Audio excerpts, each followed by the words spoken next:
It started as just a job. I'd spent months searching for work, my savings running dry.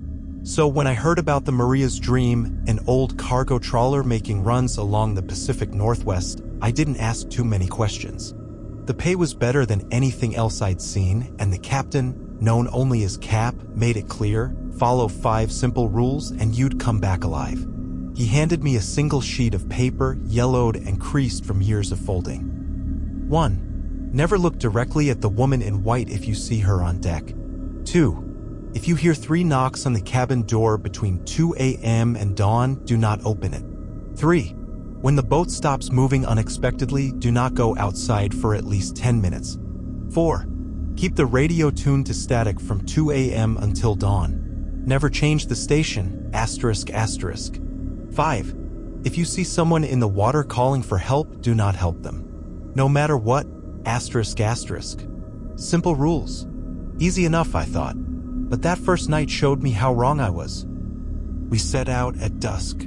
The sea was calm, and Cap ran the ship with quiet precision. At 2 a.m., he turned the dial on the radio until nothing but soft, crackling static filled the cabin. Then he locked the door behind us. As the boat creaked under slow waves, I started to doze off. But then, I heard footsteps above us, slow, deliberate, pacing back and forth on the deck. I glanced at Cap, but he sat still, eyes locked on the radio, jaw tight. The footsteps moved closer to the cabin's narrow window. My curiosity burned. Who would be out there at this hour? I forced myself to remember Rule 1. I shifted just enough to catch a glimpse out of the corner of my eye.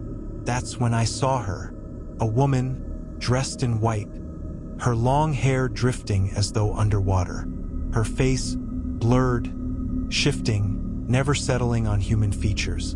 And though I didn't dare look directly, I felt an overwhelming pull to do just that. To see her properly. My breath caught.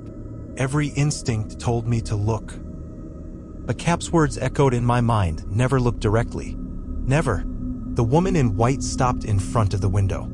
She raised a hand, palm open, almost as if she were waiting for me to respond. The cabin temperature dropped so sharply I could see my breath. Then, after a few endless seconds, she drifted away. The footsteps faded, and I felt blood rush back into my limbs. Cap didn't look up. Rule 1, he said, his voice low and even. Always. By morning, it almost felt like a bad dream until Cap showed me the deck. There were wet footprints across the wooden boards. They ended just outside our cabin door, small, bare, unmistakable. She comes every few nights, Cap explained, looking for someone to slip up. You did good. That was the first lesson. The rules weren't superstition. They were survival. Days passed, and each night followed the same routine. Lock up, keep the radio on static, watch the clock. At first, nothing happened.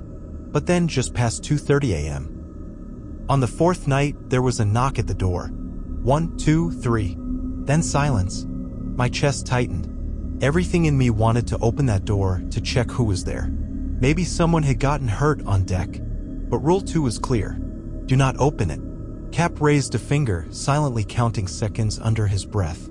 After a minute, he whispered, "It'll knock again. Just don't answer." Another 3 knocks. Slower this time, though it shuddered with each one. I gripped the edge of the table until my knuckles turned white. The static on the radio seemed to grow louder, filling the room, blocking out every other thought. After the second round of knocks, nothing. Silence settled, and Cap let out a slow breath. "They always try twice," he murmured. "Never answer." Later, I asked what would happen if someone did. Cap's gaze hardened. "We wouldn't be having this conversation, Mike." The 5th night brought a new terror. Just past 3 a.m., the steady hum of the engine vanished. The Maria's Dream stopped dead in the water. Cap raised his watch. "Don't move." 10 minutes. The sudden stillness was worse than the noise. The boat rocked gently, but otherwise, nothing. No footsteps, no knocking. Just silence and the soft hiss of the radio. Minutes stretched out, each second feeling like a lifetime. At the 8-minute mark, I heard a soft splash outside, something large moving near the hull. My instinct screamed to peek out the window, but Cap's hand clamped on my arm. "No." At exactly the 10-minute mark, the engine hummed back to life. The boat surged forward as though nothing had happened. Cap exhaled. They test the hull, looking for weakness. But they won't break through. Not if we stay put. A week passed. Nights of radio static and terror, days of quiet work under the cold sun. Then came the worst night. At exactly 2 a.m., we locked ourselves inside, turned the radio to static, and waited. The knocking came almost immediately. But this time, it didn't stop at 3 knocks. The pounding grew frantic, fists or something heavier smashing against the cabin door. Wood creaked and groaned under the assault. Cap checked his watch, lips pressed into a thin line. For the first time, I saw something close to fear in his eyes. "This isn't Rule 2, I shouted over the noise. "I know," Cap replied. "Final night. They always do this on the final night." Then the boat stopped moving again, but instead of silence, chaos erupted. Above, footsteps thundered across the deck, not slow, deliberate steps, but panicked, running strides. Claws scraped metal, drawing long, jagged shrieks from the hull. The boat rocked violently as though giant waves smashed against it from all sides. Voices whispered through the walls, dozens, maybe hundreds, speaking in strange tongues, calling my name. Through it all, the pounding on the door continued, unrelenting. Cap shouted, "Check the windows." I lifted a corner of the blind and froze. Outside, lit by moonlight, the woman in white stood inches from the glass. But she wasn't alone. 3 figures identical to her circled the cabin. Their movements synchronized, beckoning with slow, twisting gestures. Their faces blurred when I tried to focus, but I could see their lips moving, mouthing my name again and again. "They want us to come out," I choked. Cap nodded grimly. "They'll do anything to make you break." Below deck, something massive struck the hull. Claws scraped deep, metal groaning under the pressure. I felt the deck vibrate under my boots. "We need more barriers," I yelled. Cap ripped open a hidden storage panel, pulling out reinforcement plates and extra latches. We worked fast, hands shaking but precise. All around us, chaos reigned. Pounding fists, racing footsteps, whispers, claws on steel. Yet we kept moving, checking and double-checking every latch. The whispers grew louder, promising impossible things. Safety, warmth, an end to the terror. The women in white pressed their hands to the glass, tracing glowing shapes. But the rules were all that mattered.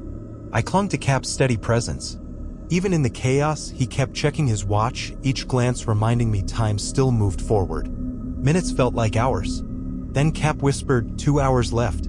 The final hour crawled by, the attacks hitting a fever pitch. But something changed in me. Fear remained, but alongside it came focus. I began noticing patterns. The pounding followed a rhythm, the whispers came in waves, the figures outside took turns moving. They were organized, but predictable. At 4:58 a.m., Cap stood near the door, radio ready. At 4:59, we braced ourselves. Then, at exactly 5 a.m., everything stopped. The silence hit like a hammer. My ears rang in the sudden calm. The boat began to move forward again. Dawn's first light spilled across the deck. Cap waited 10 full minutes before opening the door. The deck was empty. Outside, the damage was worse than ever. Deep gouges in the hull, claw marks almost piercing the steel, and strange footprints scattered across the boards. "They always throw everything at you on the last night," Cap said quietly, running a hand along the torn metal, "to see if you'll break." "And if we had?" I asked. "Same as the others. Empty boats, missing crews." We started the engines, turning toward Portland Harbor. The sun rose higher, warming the deck, drying salt and fear alike. But something had changed. I no longer felt like a man who'd taken a job out of desperation. I'd faced things that defied understanding, and stayed calm enough to survive. The rules weren't just a survival guide. They were a test, to see if you could keep your mind when everything wanted to break it. As we sailed home, I pulled the paper from my pocket, reading the 5 rules again. They seemed so simple, but every word had been paid for in blood. In 2 weeks, I'd learned discipline matters more than bravery. That staying